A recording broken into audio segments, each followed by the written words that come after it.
Well, thank you all. That was quite amazing, and I'm kind of trying to catch my breath and figure out where to go.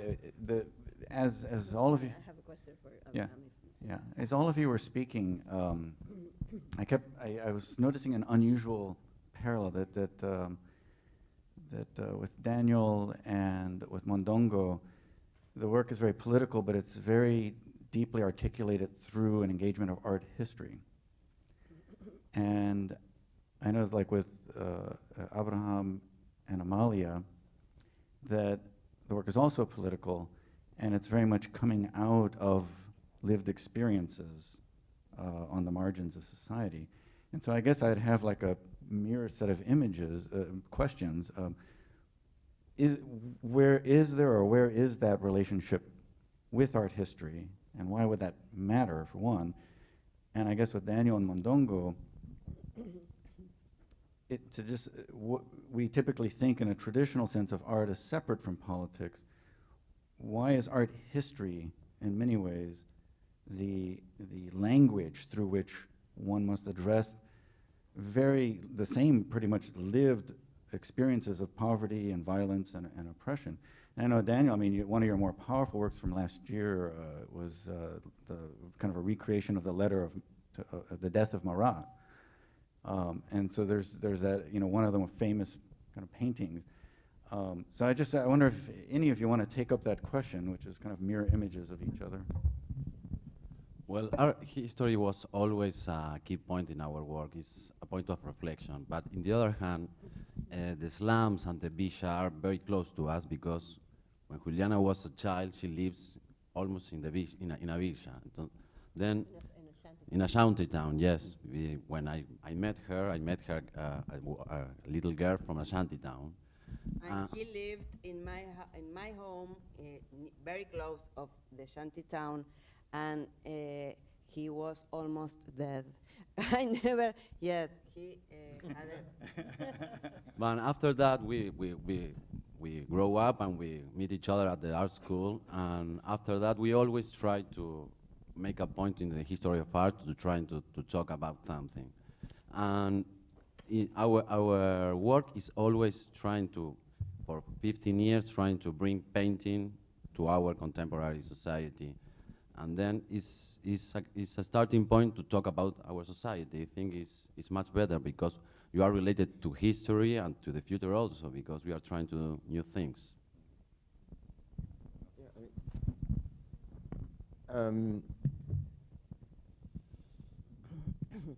I think education has something to do with it. And I would probably argue that while we probably have very different upbringings, I went to CalArts in the 1970s, and the grandfathers of West Coast conceptualism. So I was a product of Michael Asher and John Baldessari and Douglas Hubler. These are we were already at a point of non-object making. I mean, that's what Asher talked about. It was a post-studio. We were doing post-studio in 1974. That's home for you. That is home for me. That is exactly right. And simultaneous with that, I got my, in a sense, while growing up with that education in an extreme conceptualism in terms of not needing a studio and not needing an object, but still being grounded in object making, and the necessity for an expanded field, as Krauss would suggest, right? Not just in sculpture, but an expanded field of an intellectual field, a political field, and an aesthetic field. And then, as Mari Carmen suggested, I studied with Klaus Rinke, who was the protege of Beuys. So he fed me Beuys directly, intravenously. I learned Beuys as purely as possible to learn Beuys. In fact, you can't learn it unless you were a student of Beuys. You couldn't have learned it any more directly than I did. In fact, he interpreted Beuys and would read Schopenhauer out loud to me. Rinke was this giant man with this afro and, this like German afro, and then I was lucky enough, I studied with Herbert Marcuse. So I got my Marxism directly from the Frankfurt School. So it's a unique composition of educational elements, coupled with the necessity, with your question, is that one of the sort of sort of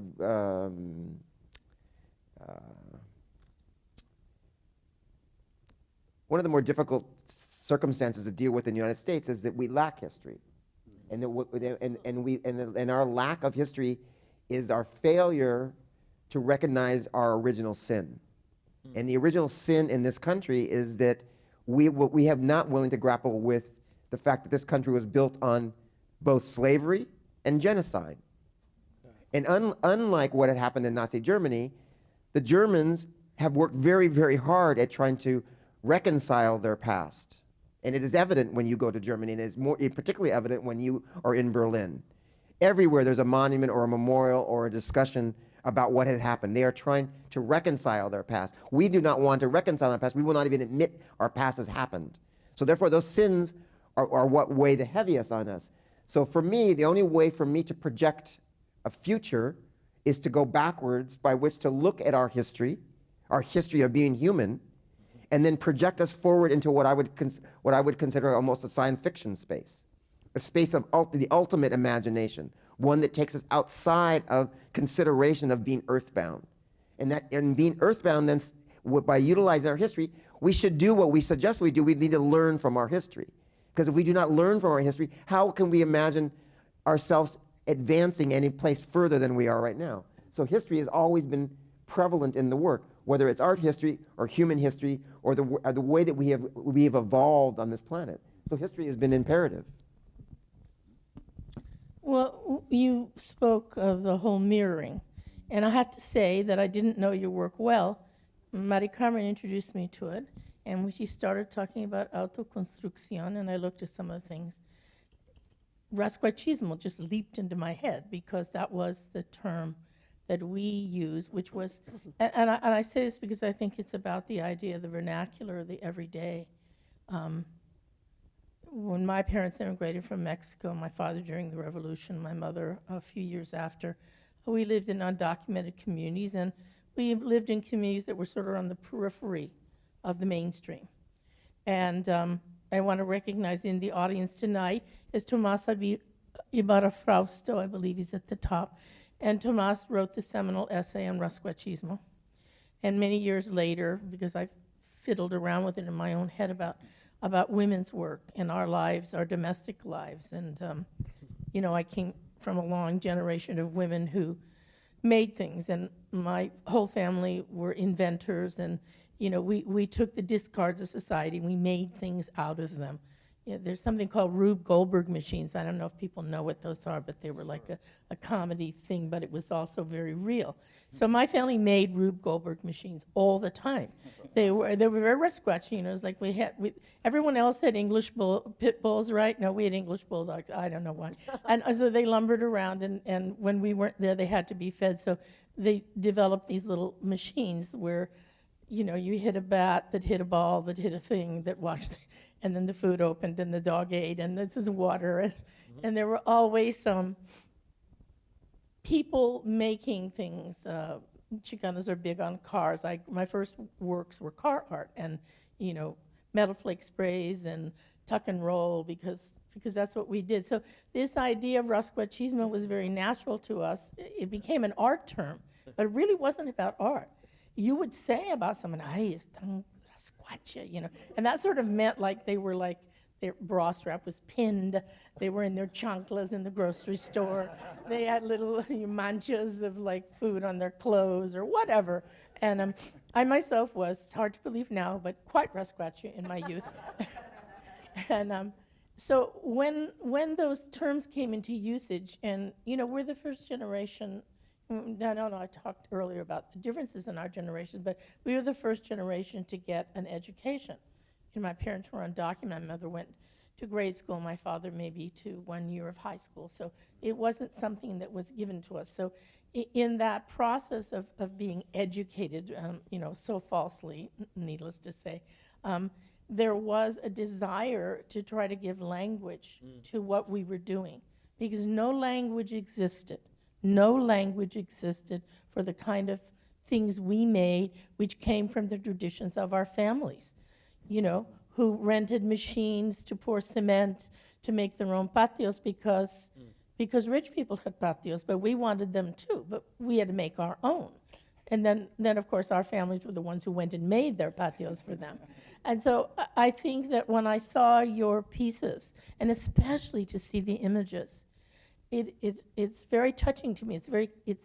I'm years away, generations away, and probably classes away from that early life.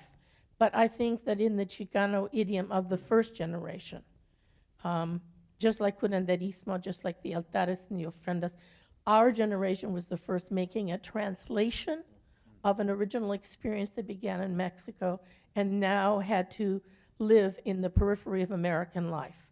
You didn't tell people that you had a home altar. You certainly wouldn't tell them that you worried about the dead. You didn't tell them any of those things because those things were not American. And so when I saw your work, I felt, even though we're generations apart and maybe whatever, you know. You're probably, I'm younger than you think. Well, no, never mind. That I felt this closeness to it. I can't explain to you. I stood there and thought, oh my God, this is like, reminds me of my childhood, parts of it. So I do think there's a kind of, I wouldn't call it a mirroring, I would call it affinity, a sensibility, a disposition, even an intent, you know. I would like to intervene to ask a question to Abraham, which may be applicable also to Amalia and others. But you have developed in a very articulate way the notion of autoconstrucción or self-construction as a theoretical, position that derives from your own individual practice. And your practice, of course, is grounded in your personal experience, living in El Ajusco, in the photographs that we just saw, and this experience that you had of, with your family and neighbors of building, this community.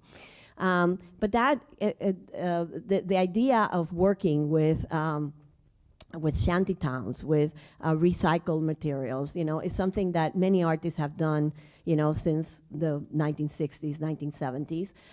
Many artists who have become like bricoleurs, they work with the idea of bricolage, which is it's a kind of rascuachismo, sort of like, but the French version.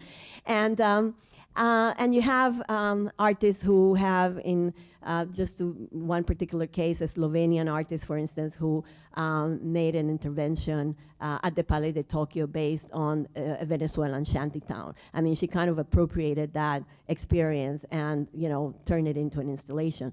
So that kind of brings up the issue of agency and, who can speak from that position, because is it, in your case, there's an authenticity to what you're doing because you're telling your story and you have built this practice.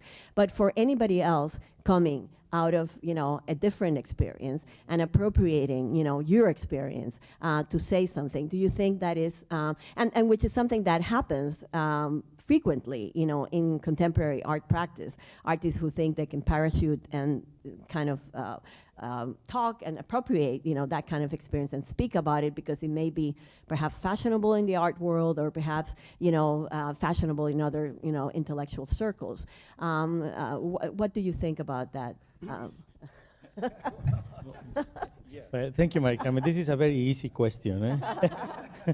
No, I think it's kind of course, language belongs to everybody. Mm-hmm. Language is ours, and we can use it. It's like using blue for making a watercolor. All of us, we can do it, of course. And I would never say or talk about my practice as a trend or something like that. Okay. And I would not talk about it as a bricolage. And as I said earlier, I would not refer to it as do-it-yourself. Because it's a different tradition, I would say. And bricolage, of course, in Europe is a different thing. Absolutely. I wasn't trying to equate. No, I understand. Some artists it's just to retake your words that are, I think it's, language again is super important. And I think it's, for me, I'm not making a repertory of works as an artist, choosing subject matters from there, like today I'm talking about shanty towns, and tomorrow about love, and then the next day about sex, and then the next one about death, and again. But it's more about what I think it's attempting to properly writing down the question, who I am, why. That's it. That's why I was talking about this experience of wondering what is home for me, you know, and this is crucial, different ways. Then I was thinking when we were starting like this conversation after the presentation of each of the artists and about art and art history and language again and representation. And I think Daniel said something interesting as well. The way we approach language, the language of art and art history and the development of something that comes from the Western, you know, this is very important, I think, the way we represent. And I think I'm very happy and I'm, again, very proud of being in the same show with Ralph Montañez. That's something. Because he, I mean, from a superficial approach, we could say that he's just using a convention of that time for making art, which is destruction. But he is not, he wasn't. He was wondering again, I think, maybe I'm wrong, but he was wondering about his own identity.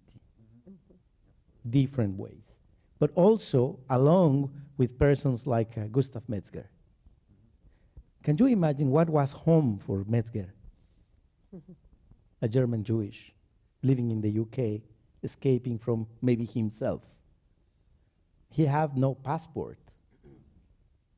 He had a UN passport until he died, you know? So what's home? Home is art. And that we share. That's the only thing we can share, language, history, our history. We are human. And of course, I mean, I'm very glad if someone says that, you know, I'm using your concept of autoconstruction because, of course, I didn't make it, I didn't create it. It's something, it's the way we call these houses in Mexico. Houses built by the persons who live in there. That's it. And I think I would never say vernacular also. In its etymology, it means something that I don't like. It means the houses where the slaves live. My family are not slaves. Yes, but autoconstrucción is also, the term is used not only to denote that process, you know, of self-construction and building your identity, but also as a form of government. I mean, it's a form developed by the community. It's a form that comes from the bottom, you know, up, and not, you know, from the state, you know, down to the community. So it's a very, it's a form of resilience.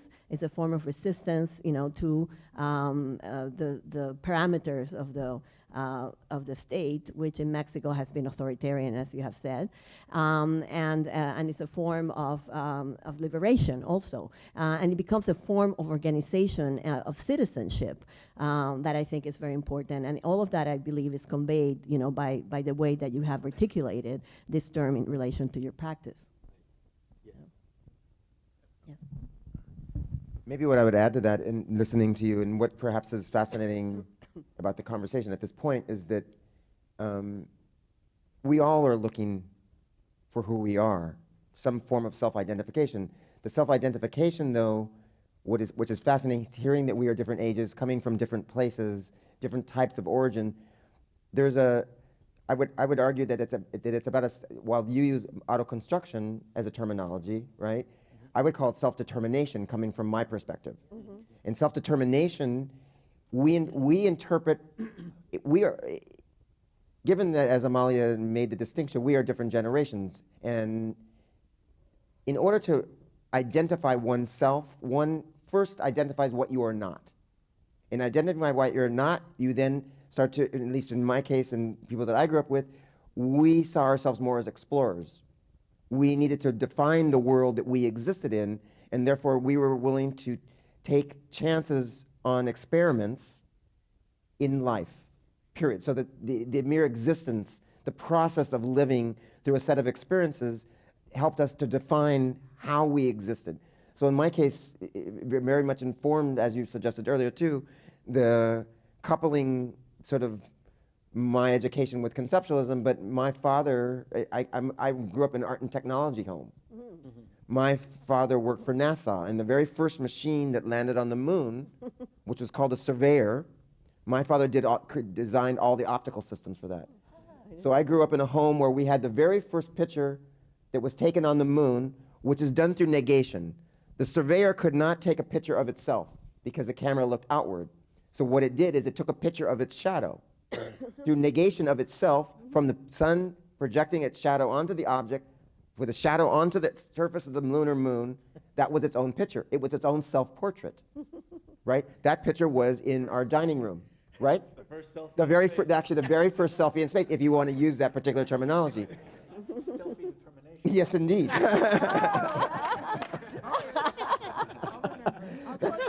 You get to coin that term, Chon. So part of the process that I'm hearing as you describe it, which is fascinating to me, perhaps people that I grew up with, the contingency of our life was based on a life of experimentation. Yeah. So therefore the process of living was one that was always embracing what we did not know and rejecting what we knew. And that inevitably puts us in the most precarious position intellectually and formally in terms of the production of ideas. So there's no longer any dependency on history in terms of what preceded us. In fact, the categorical rejection of what we inherited by then the means of defining and reinventing the entire field itself, right? And then we only think back as a means by which to sort of re-examine with the path that we have been on. We understand that other people, and we build on history then. So you're simultaneously exploring and building on history at the same time. That's a means of identification, right? Absolutely. Yeah. Abraham, you want to? Yeah, well, I think I'm very curious about your father's work, and I think because I think that's when maybe for me it's more like sci-fi, you know. Yeah. Of course, like thinking maybe that was the moment in which we were dreaming on some kind of future in which moon would be home for us, or Mars, or Venus, or whatever, and then this is the promise of something, you know. Something new. Exactly. Yeah, but I mean, like the possibility of going all of us there to Mars, maybe, to live and to make it home again, home. And then what it means, you know, like it makes all of us aliens, as we are, isn't it? Yeah. You remember, I think maybe we met some kind of 20 years ago, Daniel, through Ruben Ortiz in LA. And he I think he still deals with that, with the idea of the alien. Yeah. Yes, You know? absolutely. Yeah. And then this is something for me, because of course we are aliens in our own reality, you know, and I think it's not about like traveling to a different planet or a galaxy or so. That's fun, yeah. But I mean, today I just did it again. I spent 2.5 hours in immigration office in the airport, you know, and that's not so fun and not so sci-fi, you know. Yeah, but the real thing is that it happens to me everywhere and every time I travel. You know, I spent some 6 months in Glasgow, and I was leaving every other week for working, and they welcomed me at the airport again. Ah, hello, Abraham, how are you? Please sit there and wait for the inspector. Every week. It became normal. And that's the point. I think when things like that become normal, something is not good. Like we call now normal violence, authoritarianism. When you know, like we have in Mexico, a government that kidnaps, tortures, and kills students, we cannot call that normal. That way, I will feel an alien. I'm not.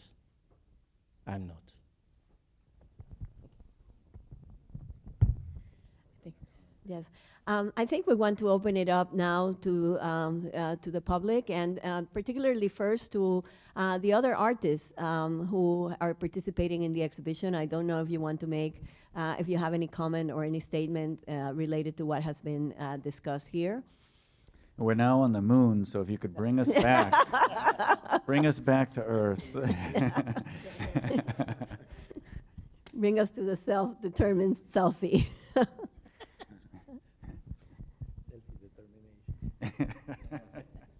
If not, if there's not any comment from our artists, I would open up the floor for questions from the public, from all of you. I'm not sure. Well, this has been very stimulating and suggestive. So the first thing that occurs to me is to just link two ideas. One, Daniel, is the idea of criticality, and then to maybe not depart from the idea of science fiction, but maybe relate it to the idea of fiction, because I think the very grim picture that you described of the present, which I think is the one that we're living, and the possibility of criticality puts into question, and this is open for all of you, the idea of what is the role of fiction, of which art depends, to get at the truth, when we're living a world in which fiction is being used to occlude and obscure and make change less and less visible. You know, Roberto, I would say that part of it, and this goes back to when Daniel was talking about self-determination, I think that that really works as a politics or as a form of criticality, as you're saying, as long as you don't think of the self as a brick. You have to think of it as a cloud. And I think part of the difficulty that we encounter is when you think of something like Chicano art as a brick, it's not that interesting. When you think of art by Chicanos as a cloud, as something that covers and integrates with many other things, then you're looking at the world differently. And so with the fiction, I would just say, let's go back to the tradition of the autobiography with someone like Rousseau and the Confession, or Augustine in the Confessions. The marker of truth is the telling of the lie.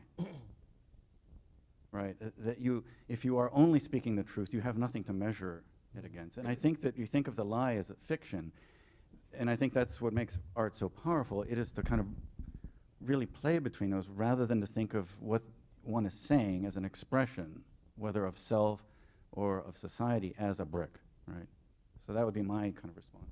I like very much the question because I think, I mean, as you said, Chon, who owns truth? What is truth? I mean, where is it? I never got to know it, you know? But I think, I mean, this is a commercial ad. Harvard University Press just published last year my collected writing. And as my publisher says, and my editor, Robin Greeley, Dr. Robin Greeley from Harvard, she says, I don't write fiction, but friction, which is something that is related to my practice of the idea, I mean, from the idea of autoconstruction, not only referring to the houses, the way we build them ourselves, but also about the construction of the self. That's nothing else but fiction, I think. Mm-hmm. We are creating something that we imagine we are.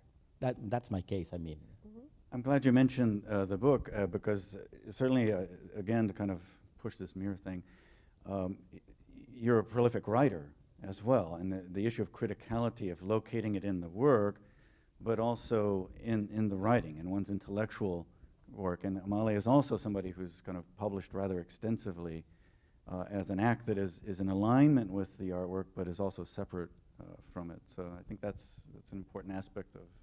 And I think Roberto knows this very well. I mean, all of this, history, science, philosophy, it's nothing else but literature, I think. Yeah. Fiction. Are there any other questions? Let's go drink that.